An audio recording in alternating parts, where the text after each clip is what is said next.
Hey everyone, so your next question is gastric secretion is stopped by hormone. जो gastric acid का secretion होता है वो कौन से हार्मोन से स्टॉप होता है? एंटीरोगेस्ट्रोन, गैस्ट्रिन, पेनक्लूजाइमिन और cholecystokinin. Let's discuss one by one. Enterogastrone ये कौन सा हार्मोन होता है? बेसिकली ये वो हार्मोन होता है जो डिओडिनम की म्यूकोसा सेल सिक्रीट करती है. और क्या करता है एंटीरोगेस्ट्रोन? गैस्ट्रिक एसिड की सिक्रीशन को इनहिबिट करता है. Enterogastrone is the hormone which inhibit the secretion of gastric acid. और क्या करता है? Inhibit peristalsis. पेरिस्टालसिस क्या होता है? बेसिकली एक टाइप की वेव मूवमेंट होती है जो कहाँ देखने को मिलती है? ईसोफेगस की लाइनिंग में और स्टमक में देखने को मिलती है. और क्या करता है? Acid secretion of the stomach inhibit. एक तो पेरिस्टालसिस मूवमेंट को इनहिबिट करता है और gastric acid secretion of the stomach. यहाँ पे कौन से एसिड की बात हो रही है? गैस्ट्रिक एसिड को इनहिबिट करता है. और क्या करता है? Slow digestion in the stomach. ठीक है, जो डाइजेशन हो रहा है स्टमक के अंदर उसको भी स्लो डाउन कौन करेगा? Enterogastrone. If we discuss about the next option, what is gastrin? ये कौन सा हार्मोन होता है? Produce by gastric glands in lower stomach wall. Gastrin वो हार्मोन होता है जो गैस्ट्रिक ग्लैंड्स प्रोड्यूस करती है. कहाँ प्रोड्यूस करती है? लोअर स्टमक वॉल में प्रोड्यूस होता है ये.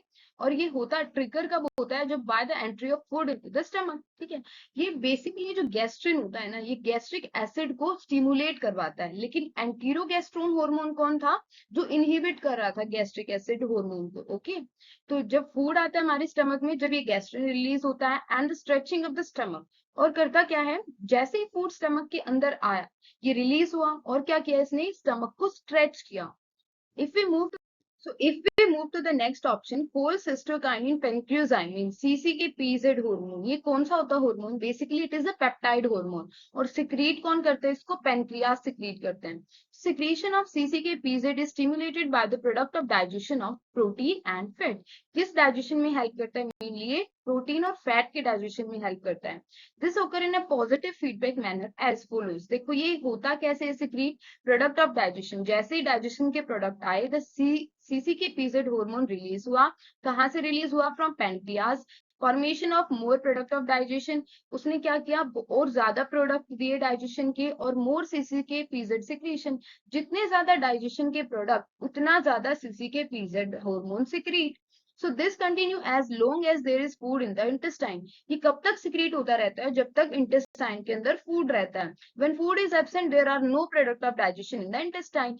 अगर फूड ही नहीं होगा इंटेस्टाइन के अंदर तो CCK-PZ हार्मोन भी नहीं होगा and secretion of the CCK-PZ automatically stop. ठीक है, और ये जो इसका सिक्रीशन है वो भी क्या हो जाएगा? ऑटोमेटिकली स्टॉप हो जाएगा. And if we discuss about the cholecystokinin, basically it is also known as gut hormone. Cholecystokinin का दूसरा नाम क्या है? गट हार्मोन भी बोलते हैं इसको. Cholecystokinin play a key role in facilitating digestion within the small intestine. ये हार्मोन क्या करवाता है? फैसिलिटेट करता है डाइजेशन को स्मॉल इंटेस्टाइन के अंदर. It is secreted from mucosal epithelial cells in the first segment of small intestine, that is duodenum. Okay, कौन secrete करता है इसको? Duodenum की mucosal cells secrete करती है इसको. It stimulate delivery of digestive enzyme from. ये कहाँ डिलीवरी करवाता है डाइजेस्टिव एंजाइम की? पेनक्रियास के अंदर. और from bile from the gall bladder. Okay, into the कहाँ पे? और स्मॉल इंटेस्टाइन में करवाता है इनकी delivery. Cholecystokinin is also produced by neurons in the enteric nervous system and is widely and abundantly distributed in the brain. कहाँ और कहाँ मिलता है ये डाइजेशन में तो हेल्प कर ही रहा है स्मॉल इंटेस्टाइन के अंदर, और कहाँ डिस्ट्रीब्यूटेड है? ये ब्रेन के अंदर भी मिलता है. If we move to the options, so gastric secretion is stopped by. कौन सा हार्मोन करेगा? गैस्ट्रिक एसिड सिक्रीशन कौन सा स्टॉप कर रहा था? Basically एंटीरोगेस्ट्रोन. Okay, so right option is A. I hope you all understand the functions of these hormones. Thank you.